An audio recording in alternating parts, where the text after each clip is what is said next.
Buenas tardes, bienvenidos a nuestra exposición de la Reforma y la Contrarreforma. El grupo está compuesto por Manuel Serrano, Valentina Abreu, Marcela Mestre, Rebeca Bravo y Nicolás El Caule. Los antecedentes de la crisis religiosa. El mejor modo de describir el antes y después de las crisis religiosas es con la frase del historiador Carlos García Villoslada, que reza: en el año 1483, en que viene al mundo Martín Lutero, toda Europa es católica y obediente al pontífice de Roma. En 1546, año en que Lutero muere, casi la mitad de Europa se ha separado de Roma. De un modo ligero y sencillo, este explica cómo en menos de 45 años la Iglesia pasó de ser una institución con una hegemonía de la fe a representar una de las muchas aristas de la religión. A finales de la Edad Media y principios de la Edad Moderna, la fe cristiana estaba dominada por la Iglesia Católica Romana. Los dogmas y normas de la Iglesia dirigían la vida de las personas, que veían a Dios como una figura crítica que nunca dejaba que un error quedara impune. Sucesos sin explicación como tragedias personales, malas cosechas de cultivos o incluso guerras eran vistas con frecuencia como consecuencias de la brujería o de actos de personas que habían hecho un pacto con el diablo. Cuando se sospechaba que alguien había entrado en algún acuerdo de este tipo, La crisis, por lo general Lutero. era quemado en la hoguera. Martín Lutero nació en el seno de una familia minera en 1483. En 1501 comenzó sus estudios en la Universidad de Erfurt y 4 años más tarde completó su maestría y empezó a estudiar Derecho. Para 1505, Lutero vio la oportunidad de experimentar una vida plena dentro de los muros de un monasterio. Desde el principio, el joven monje se mostró como un discípulo visiblemente obediente. Ayunaba y rezaba durante 6 horas al día, meditaba y reflexionaba también. En 1510, la iglesia pasaba por dificultades financieras provocadas por la costosa construcción de la Basílica de San Pedro. Para conseguir dinero, los líderes eclesiásticos introdujeron la venta de las indulgencias, es decir, el perdón de los pecados. Los fieles debían confesarse, comulgar y contribuir con dinero para la obra de la basílica para poder ganar la indulgencia. Ahora bien, Lutero, que en ese momento residía en Alemania, se pone en contra de cómo se aplica la concesión de las indulgencias en Alemania, ya que el arzobispo Alberto de Brandeburgo, quien el Papa había conferido la misión de comisario de la indulgencia en Alemania, se encargó de que los predicadores transmitieran a la población el mensaje de que con la compra de indulgencias estaban recibiendo el perdón de sus pecados. Hubo sacerdotes que incluso predicaron con el lema de tan pronto la moneda en el cofre tintinea, el alma del purgatorio ya sale y aletea.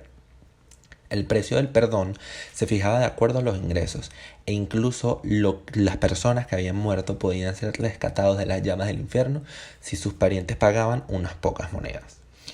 Viendo esta situación, Lutero se dirigió al arzobispo manifestando su preocupación y desacuerdo con la aplicación de estos métodos. Como no fue escuchado, publicó sus 95 tesis en contra de la venta de las indulgencias. Las tesis de Lutero generaron polémica y desencadenaron una serie de acciones que llevarían a la excomulgación de Lutero de la Iglesia Católica y la posterior aparición de lo que fue el protestantismo. La crisis Zwinglio. Huldrych Zwinglio fue un presbítero doctor en teología que tras estudiar a Erasmo de Rotterdam llegó a la conclusión de que muchas de las doctrinas de la Iglesia Católica estaban en contradicción con las enseñanzas del Nuevo Testamento. Sus primeros roces con la Reforma Protestante fue en 1517, año en que Martín Lutero hace públicas sus 95 tesis. Desde antes, Zwinglio se encontraba en contra de las costumbres de los suizos de alistarse como mercenarios a las órdenes del Papa y al igual que Lutero de los comerciantes de indulgencias.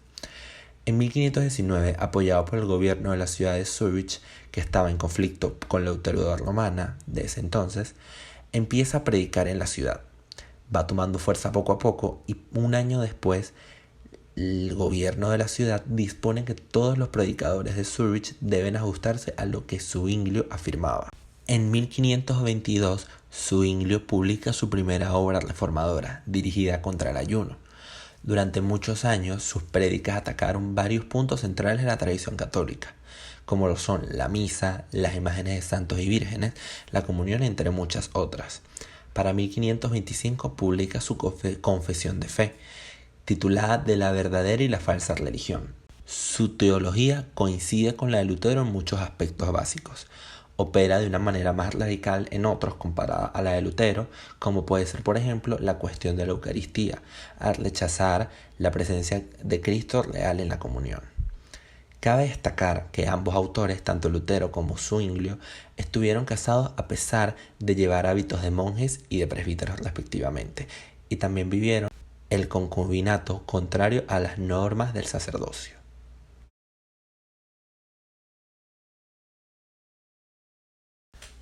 La crisis Calvino.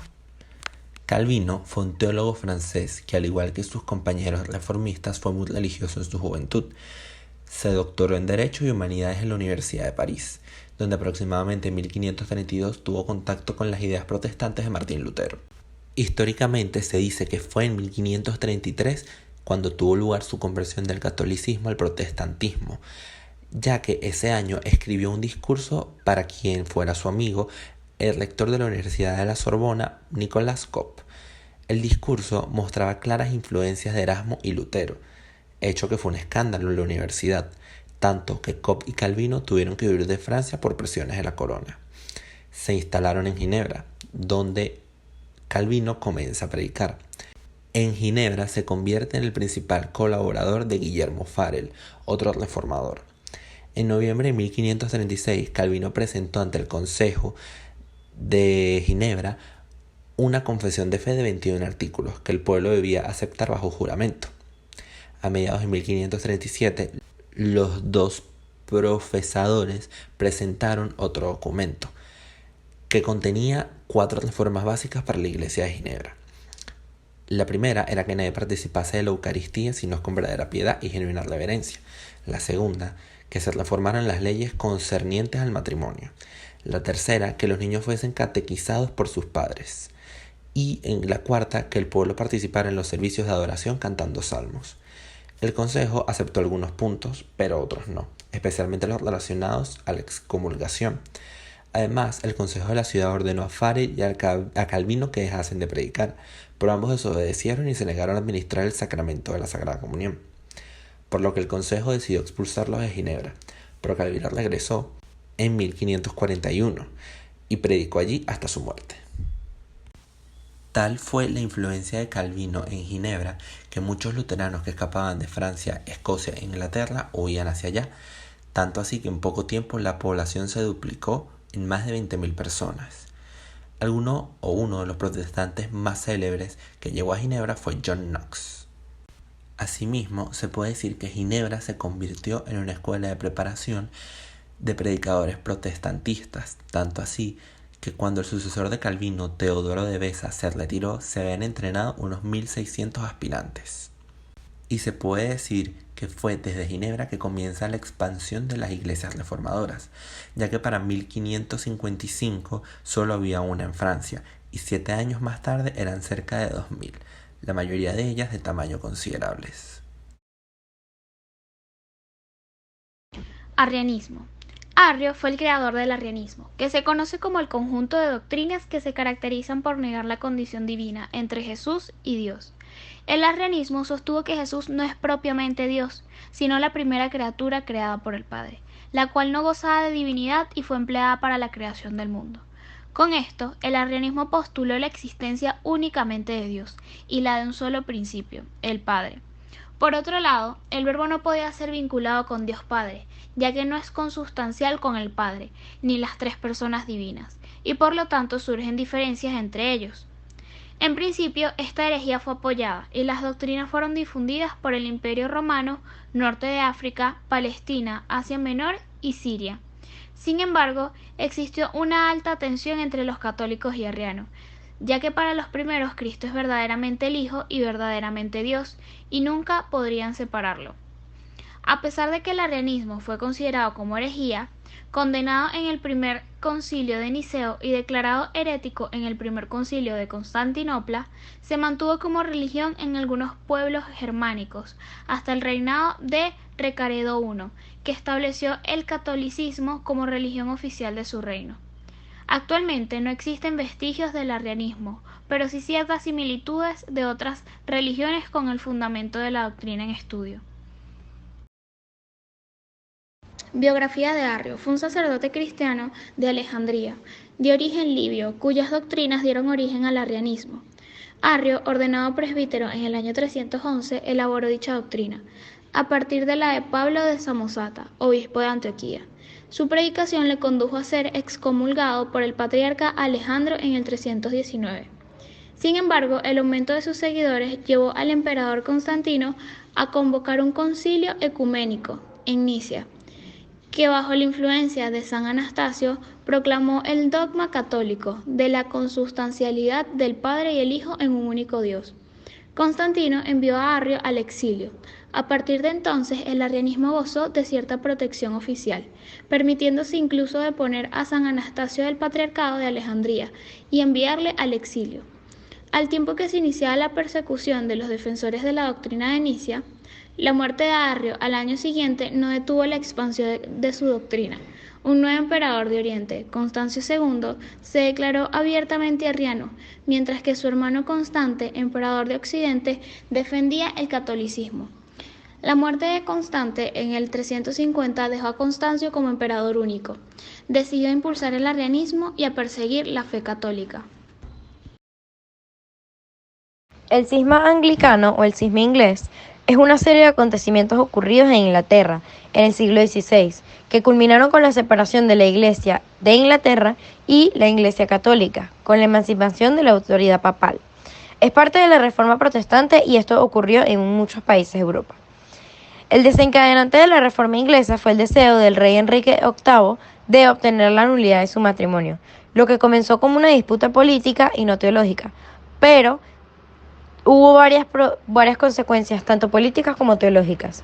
Tras la separación de Roma, por el acta de la supremacía real, el monarca se convirtió en el jefe supremo de la Iglesia de Inglaterra, que devino en una iglesia nacional totalmente independiente de Roma.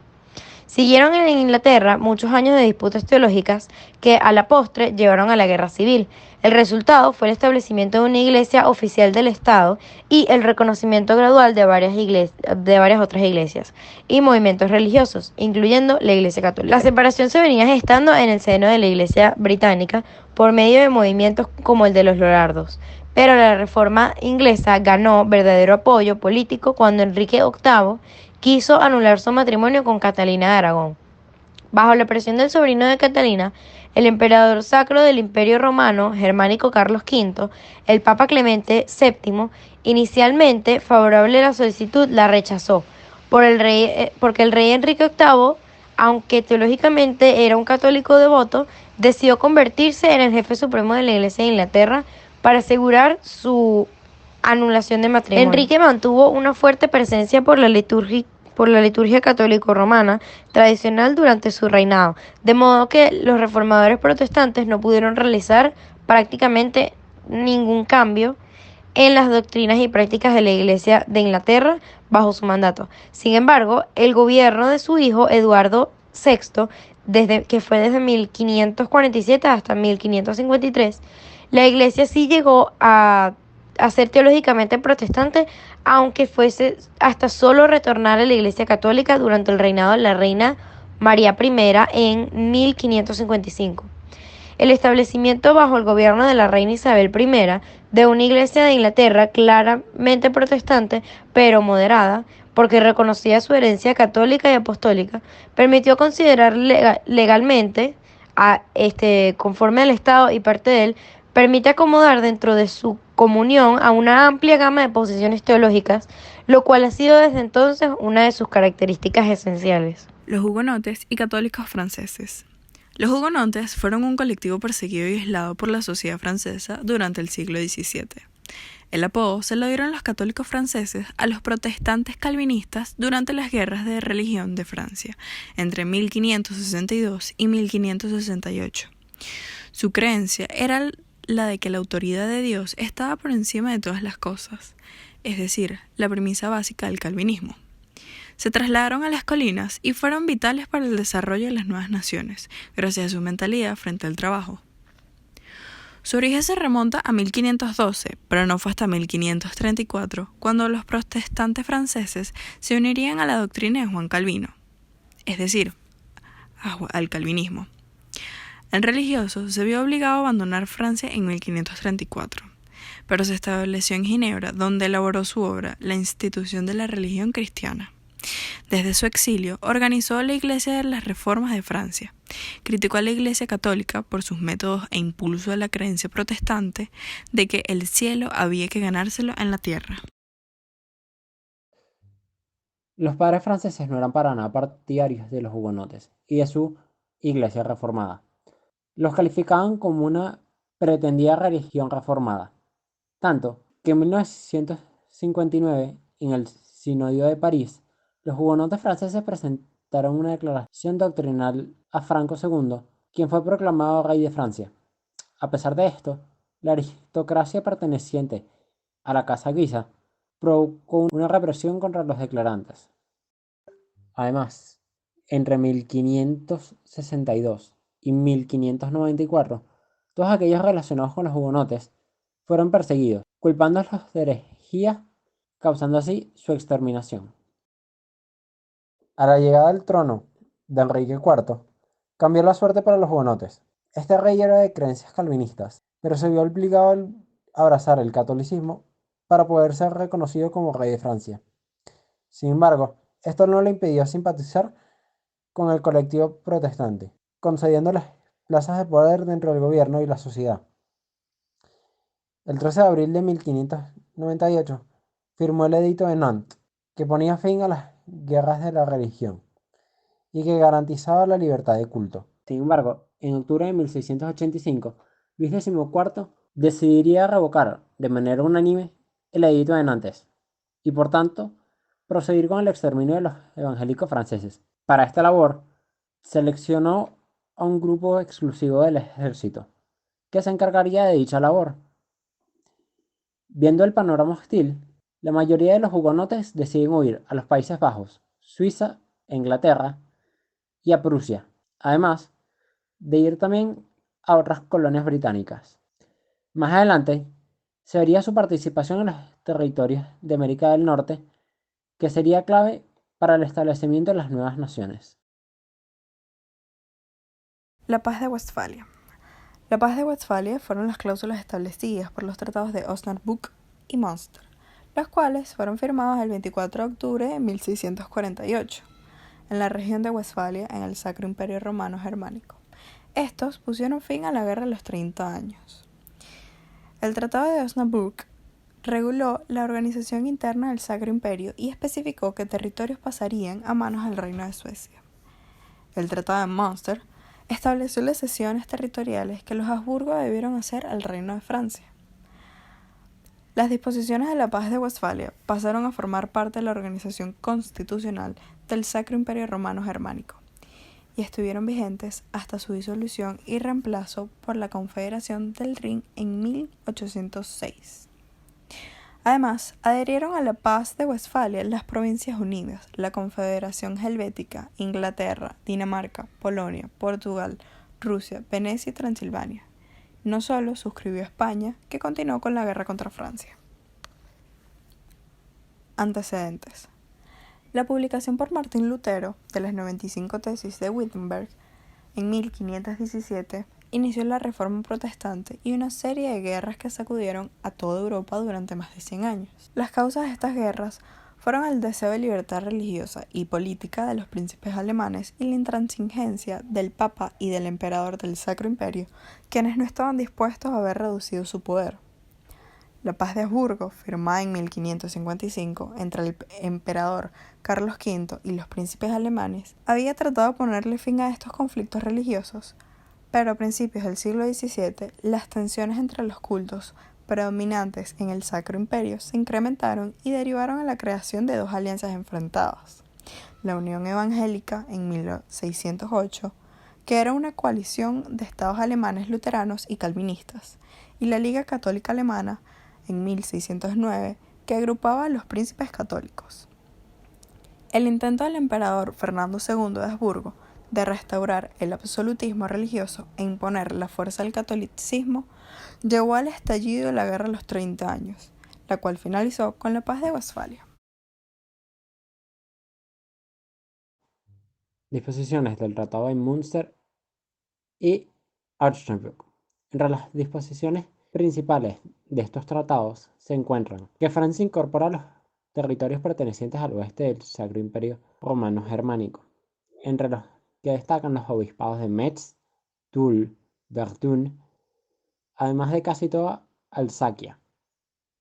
Brandeburgo obtiene la Pomerania Oriental, el arzobispado de Magdeburgo y los obispados de Minden y Halberstadt. El Palatino es dividido en Palatino Bajo, que fue entregado al hijo de Federico V, y en el Alto Palatino, que quedó en poder de Maximiliano, duque elector de Baviera. Francia y Suecia obtienen el voto de la Dieta Imperial Germánica, mientras que Baviera adquirió el Consejo de Electores del Sacro Imperio, que se elevó a 8 miembros. La Confederación Helvética, que hoy es Suiza, y las Provincias Unidas de los Países Bajos fueron reconocidas como naciones independientes. Además de esto, en 1635, el emperador Fernando II y los príncipes protestantes del imperio firmarían la Paz de Praga, que sería incorporada a la Paz de Westfalia. Además, la consagración de la libertad religiosa de los príncipes alemanes y la legalización del calvinismo pusieron fin a las guerras de religión que sacudían Europa desde el inicio de la Reforma Protestante en 1514. Gracias por su atención. Esperamos que hayan aprendido mucho.